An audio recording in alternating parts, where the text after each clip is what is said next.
Hello and welcome to the technical sick. इस chapter के अंदर हम क्लासेस कवर करेंगे, जो कि मुझे लगता है सीएसएस के टॉप 3 सबसे इम्पॉर्टेंट चैप्टर्स में से एक ये भी है। तो चलिए शुरू करते हैं। हम अपने प्रोजेक्ट फोल्डर को राइट क्लिक करेंगे, ओपन एज ब्रैकेट्स प्रोजेक्ट, और जैसे हमारा ब्रैकेट्स ओपन हो जाएगा हम क्विकली अपना लाइव प्रीव्यू ऑन कर लेंगे। क्लासेस जो होती हैं वो बेसिकली अलग अलग चीज़ों के हैशटैग्स होते हैं। जैसे कि आप इंस्टा पे, ट्विटर पे, फेसबुक पे हैशटैग सर्च करके और उससे रिलेटेड चीजें आप ढूंढ सकते हैं, वैसे ही एग्जैक्ट ये सेम हैशटैगिंग सिस्टम है सीएसएस में हमारे पास, जिसे हम क्लासेस बोलते हैं। जैसे कि आप राइट साइड पे देख सकते हैं, एक हमारी मेन वाली हेडिंग है, उसके बाद एक हमारी सेकेंडरी हेडिंग है H2, और उसके बाद हमारे पास 3 H3 हेडिंग्स हैं। ये सारी हेडिंग्स हैं, हमें मालूम है, लेकिन अगर हम इन्हें टैग्स लगाते हैं तो इनके टैग्स के नाम अलग अलग हो जाते हैं। अपने आप में ये एक्चुअल में अलग अलग चीजें हैं। जैसे कि आप ये HTML के कोड के अंदर देखें, यहाँ पर H1 टैग है तो ये भी हेडिंग ही, लेकिन H1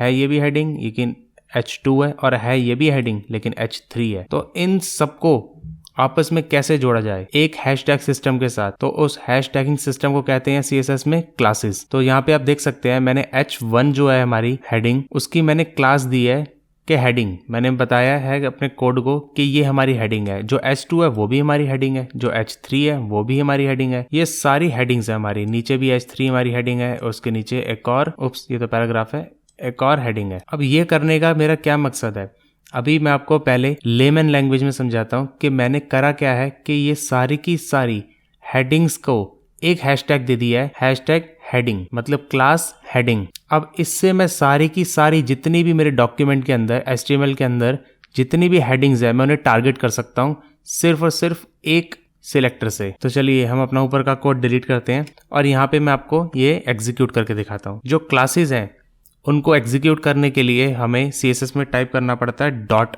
डॉट मतलब क्लास, और क्लास का नाम क्या है, हेडिंग। अभी जो हमने ये कोड टाइप करा है डॉट हेडिंग, मतलब इसको आप समझिए हैशटैग हेडिंग। हैशटैग हेडिंग के अंदर क्या आता है, हमारे जो हमारी राइट साइड पे सारी हेडिंग्स हैं, क्योंकि हमने सारी अपने HTML में हेडिंग्स की जो क्लास है वो हमने हेडिंग ही दे दी है, मतलब हैशटैग हेडिंग। तो अभी जो हमारे सिलेक्टर जितने भी टारगेट हो रहे हैं वो सिर्फ हेडिंग्स हो रही हैं। अब मैं यहाँ पर जो भी कोड लगाऊंगा वो सारी हेडिंग्स पर अप्लाई होगा, बेशक वो H1, H2 हो, H3 हो, और कोई भी हेडिंग का टैग हो। जहां पर भी मैंने हेडिंग हैशटैग लगाया, हेडिंग क्लास लगाई है, वो डॉट हेडिंग यहाँ पर हमारे क्लास के अंडर कवर हो जाएगी। तो चलिए एक बार मैं आपको शो करता हूँ। हम इसका जो है बैकग्राउंड कलर जो है वो चेंज करके देखते हैं, एक्वा करके देखते हैं या एज्योर कर लेते हैं। आप देख सकते हैं राइट साइड पे कि जितनी भी हमारी कोड के अंदर हेडिंग्स हैं सबका बैकग्राउंड कलर चेंज हो गया है। जबकि नॉर्मली हम क्या करते थे, H1 का अलग कलर लगाते थे बैकग्राउंड का, H2 का अलग, H3 का अलग। अभी हमारा एक ही शॉर्टकट से क्लास लगाकर हमने सारी की सारी हेडिंग्स को टारगेट कर लिया है। अगर आपको कंफ्यूजन हो तो आप बार बार अपने दिमाग में हैशटैग सोच सकते हैं। जो क्लासेस हैं वो हैशटैग की तरह काम करती हैं। तो चलिए इसको और थोड़ा सा एक्सप्लेन करता हूं मैं एक और एग्जांपल के साथ। मान लीजिए ये जो कोड है हमारा, इसको मैं रिमूव कर देता हूँ, और जो डॉट हेडिंग है, जो हमने यहाँ पे डॉट हेडिंग क्लास लगाई है, वो मैं ऊपर H1 की जगह पर लगा देता हूँ।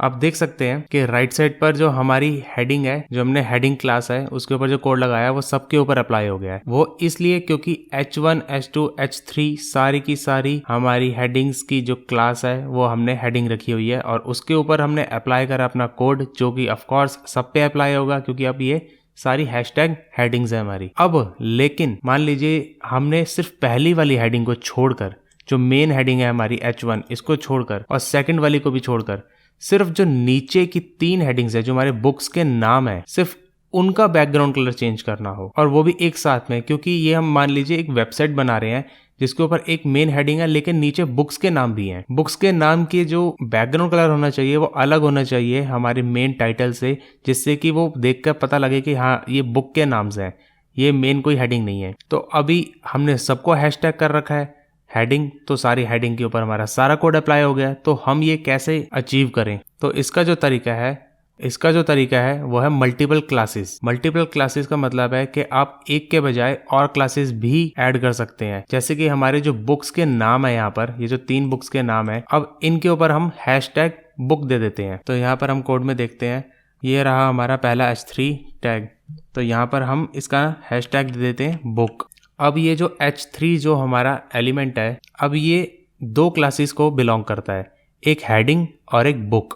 हेडिंग तो अपने आप में है ही है और हैशटैग ये बुक भी है, जबकि जो मेन हेडिंग है वो हैशटैग बुक नहीं हो सकती, क्योंकि ऑफ कोर्स वो मेन हेडिंग है, वो हमारी बुक नहीं है, और ये वाली H3 वाली हमारी बुक है। तो हैशटैग हमने इसको बुक भी कर दिया और हेडिंग भी अपने आप में है, तो हैशटैग हमने हेडिंग भी कर रखा है और बुक भी कर रखा है, तो दोनों के क्लासेस का नाम हेडिंग और बुक हो गया है। तो चलिए दूसरी H3 टैग पे चलते हैं और इसको भी हेडिंग के साथ साथ में बुक हैशटैग देते हैं, क्योंकि ये भी हमारी बुक है। और तीसरे नाम को क्लिक करते हैं और अपने कोड में जाके इसको भी हम बुक क्लास देते हैं, मतलब हैशटैग बुक। अभी हमारी तीनों बुक्स हमने हैशटैग के थ्रू अलग कर ली हैं, मतलब ये तीनों हम पहचान सकते हैं हैशटैग से कि ये तीनों बुक्स हैं। तो चलिए एक बार हम अपनी क्लास लगाते हैं अब बुक डॉट बुक। अब हमने जो डॉट बुक क्लास लगाई है, इस ब्लॉक के अंदर जितना भी मैं कोड टाइप करूँगा वो हमारी सिर्फ बुक्स वाले हैशटैग्स के ऊपर काम करेगा, हेडिंग्स के ऊपर काम नहीं करेगा। तो जो बैकग्राउंड कलर है मेरी बुक्स का वो मैं चाहता हूँ एज्योर रहे, तो हम इसको एज्योर सेलेक्ट कर लेते हैं। तो आप देख सकते हैं हमारा जो कलर है राइट साइड पे चेंज हो गया है, वो एज्योर हो गया है। अब हमने क्या करा है, ऊपर आप कोड में देखें हेडिंग में वो हैशटैग हेडिंग है हमारी, मतलब इस कोड के अकॉर्डिंग जितने भी हमारे एलिमेंट्स के ऊपर हैशटैग हेडिंग लगा होगा उसको ये चेंज करेगा। और लेकिन यहाँ तो सारी हेडिंग्स हैं, तो सबका कलर येलो हो गया था। तो फिर हमने क्या करा कि अपनी बुक्स को एक और हैशटैग दिया बुक के नाम से और उनका बैकग्राउंड कलर चेंज करा। मान लीजिए अभी तो यहाँ पे सिर्फ 3 बुक्स हैं, ऐसे अगर आपके पास 15-20 ऐसे टॉपिक्स हो जिनके सबके बुक्स का बैकग्राउंड कलर आपको चेंज करना हो एक ही सिंगल कोड के साथ, तो आप अपनी क्लासेस लगा सकते हैं, उनको हैशटैग देकर, उनको क्लास देकर। सारी बुक्स को बुक क्लास दीजिए और उनका बैकग्राउंड कलर एक ही कोड से सेट कर सकते हैं। जो हमारा CSS का कोड होता है वो ऊपर से एग्जीक्यूट होना चालू करता है और नीचे की तरफ एग्जीक्यूट होता है।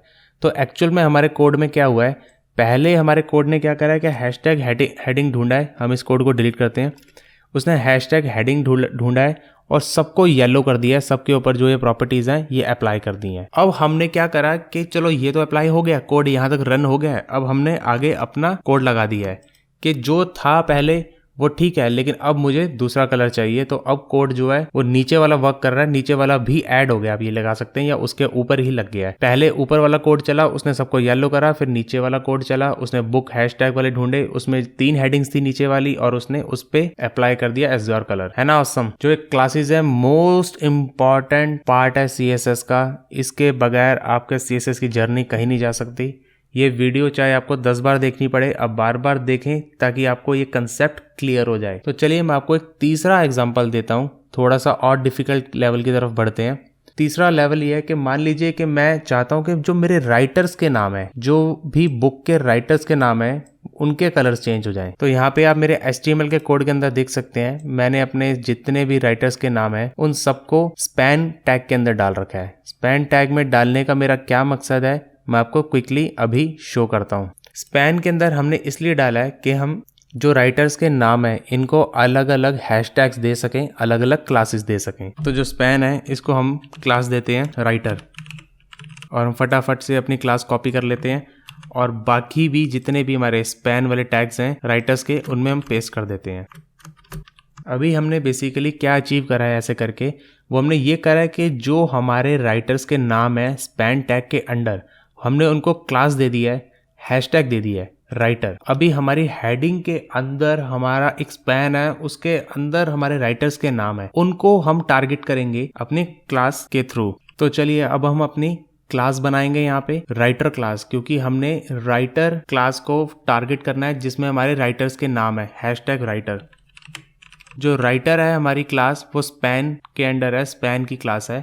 तो जितने भी स्पैन के अंदर हमारे राइटर्स के नाम है वो टारगेट होंगे हमारे इस हैशटैग से, राइटर हैशटैग मतलब राइटर क्लास। तो चलिए इनका हम कलर चेंज कर लेते हैं, राइटर्स के हम नाम के कलर चेंज करते हैं। तो आप राइट साइड पे देख सकते हैं हमारे राइटर्स के जितने भी नाम है तीनों की तीनों हेडिंग्स में वो रेड हो गए हैं। अब आप थोड़ा आइडिया लगा सकते हैं कि कितनी फ्लेक्सिबिलिटी है क्लासेस के अंडर। मान लीजिए आपके पास एक प्रोजेक्ट है जिसके अंदर आपके पास 15, 20, 30, 50, 100 बुक्स के नाम है और सबके राइटर्स के नाम अगर आपको रेड चाहिए या किसी और कलर में चाहिए तो आप सिंपल इतने छोटे से कोड के साथ ऐसा कर सकते हैं। सारे के सारे राइटर्स को आप स्पैन टैग में डालें, उनको क्लास नाम दें, उनका हैशटैग दें मतलब, और उनको फिर CSS में जाकर क्लास लगाकर उनका कलर चेंज कर सकते हैं। हर एक चीज कस्टमाइज करी जा सकती है बहुत ही ईजी वे में।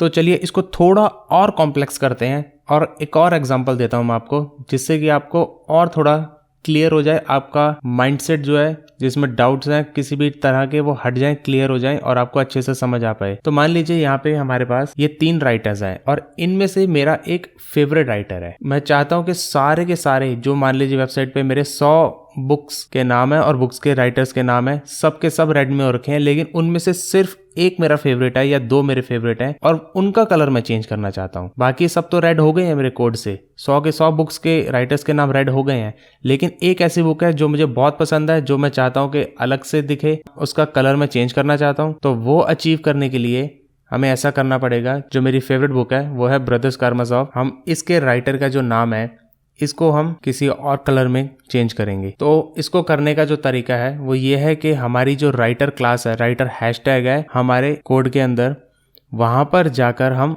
एक और क्लास ऐड कर देंगे। जैसे कि मैंने आपको बताया था, मल्टीपल क्लासेस आप ऐड लगा सकते हैं, 2, 3, 4, 6 जितनी मर्जी आप क्लासेस लगा सकते हैं अपने कोड को और इजीली मेंटेनेबल बनाने के लिए और इजीली एक्सेसिबल करने के लिए। तो मैं यहाँ पर एक क्लास लगाता हूँ फेवरेट। तो मैं आपको दिखाता हूँ अब ये फेवरेट वाले को कैसे एक्सेस करना है। तो जो हमारी क्लास थी वो थी डॉट राइटर, और राइटर क्लास के अंदर हमारा एक फेवरेट राइटर है, उसको हमने एक्सेस करना है। तो चलिए इसका कलर हम लगा के देखते हैं। मैं चाहता हूँ इसका कलर फुशिया लगाऊं। तो अब राइट साइड पे देख सकते हैं कि जो हमारा कलर है वो फुशिया में चेंज हो गया है। अभी जो यहाँ पर हुआ है उसको कहते हैं मल्टीपल क्लासेस के ऊपर प्रॉपर्टी कोई लगाना। तो चलिए मैं इसको 1 बाय 1 ब्रेक कर आपको एक्सप्लेन करता हूँ कि यहाँ पर ये हुआ कैसे है। हमने क्या करा कि सबसे पहले हमने सारे के सारे बुक्स के जो राइटर्स हैं उनको हैशटैग लगाया राइटर और उसका कलर सेट कर दिया हमने रेड। तो सारे के सारे राइटर्स जो हैं हमारे वो रेड हो गए, लेकिन एक मेरा उसके अंदर फेवरेट है। तो जो फेवरेट वाला है उसी की राइटर क्लास के साथ में मैंने क्या करा कि एक और फेवरेट क्लास लगा दी। ये फेवरेट क्लास के ऊपर मैं अलग से ताकि CSS अप्लाई कर सकूं और अपने फेवरेट राइटर का कलर चेंज कर सकूं, इस वजह से हमने ये करा। फिर हम यहाँ पर CSS के कोड में आए और यहाँ पर हमने कोड लगाया अपना डॉट राइटर। सबसे पहले हैशटैग राइटर लगाएंगे हम, क्योंकि इतने 100 राइटर्स में से सबको मैंने हैशटैग दे रखा है राइटर, तो है तो ये हमारा राइटर ही जिसका हमने कलर चेंज करना है। तो हमने क्लास लगाई डॉट राइटर क्लास, और उस राइटर के अंदर एक मेरा फेवरेट राइटर है तो मैंने उसकी क्लास लगाई डॉट फेवरेट। 2 क्लासेस को जोड़कर हमारा एक स्पेसिफिक सर्च निकला, वो है एक फेवरेट राइटर। मतलब जैसे कि मैंने मान लीजिए हैशटैग गार्डन सर्च मारा तो बहुत सारे गार्डन्स आ गए मेरे पास। फिर मैंने उन गार्डन्स में से हैशटैग फ्लावर सर्च मारा, एक फेवरेट फ्लावर उसमें से निकल के मेरे पास वापस आ गया। तो इसने CSS ने ये करा कि डॉट राइटर से सारे राइटर्स वाले हैशटैग वाले एलिमेंट्स ढूंढे, फिर उनके अंदर डॉट फेवरेट वाला सर्च मारा और उसका कलर चेंज कर दिया। ये क्लासेस बहुत ही फ्लेक्सिबिलिटी देती हैं CSS के अंदर। सबसे इम्पॉर्टेंट टॉपिक है ये CSS का। आपको ये चैप्टर चाहे 2 बार देखना पड़े या 10 बार देखना पड़े, इसको स्किप मत करें और ये मत सोचें कि मेरे को समझ आ गया आगे बढ़ते हैं। जब तक आपको ये कंप्लीटली समझ नहीं आ जाता तब तक आप ये वीडियो रीवॉच करें, बार बार देखें, स्लोली देखें, खुद प्रैक्टिस करें, क्योंकि ये बहुत कंफ्यूज करता है स्टूडेंट्स को। बहुत सारे लोगों को क्लासेस कंफ्यूज करती हैं कि एक्सेस कैसे करा जाए एक एक छोटा छोटा एलिमेंट अपने HTML के अंदर, उनको आइडियाज नहीं आते। तो जब तक आप बहुत बार रीट्राई नहीं करेंगे, रिव्यू नहीं करेंगे, बार बार रीवॉच नहीं करेंगे ये वीडियो, तब तक आपको कंप्लीट आइडिया नहीं लगेगा क्लासेस के साथ कैसे वर्क करना है। और आने वाले आगे वाले चैप्टर्स में मैं बहुत सारी क्लासेस बिना एक्सप्लेन करे यूज करने वाला हूं, क्योंकि मैं ये उम्मीद लगा के चलूंगा आगे कि आपको क्लासेस समझ आ गई हैं मेरे पिछले चैप्टर्स से और अब आगे मुझे एक्सप्लेन करने की ज़रूरत नहीं है। तो उम्मीद करता हूँ आपको समझ आया होगा, पसंद आई होगी मेरी वीडियो। अगर आपको मेरी वीडियो पसंद आई तो लाइक करें, सब्सक्राइब करें, कमेंट्स करें, क्योंकि मोटिवेशन चाहिए क्वालिटी वीडियोस बनाने के लिए। So please like and subscribe. See ya in the next video.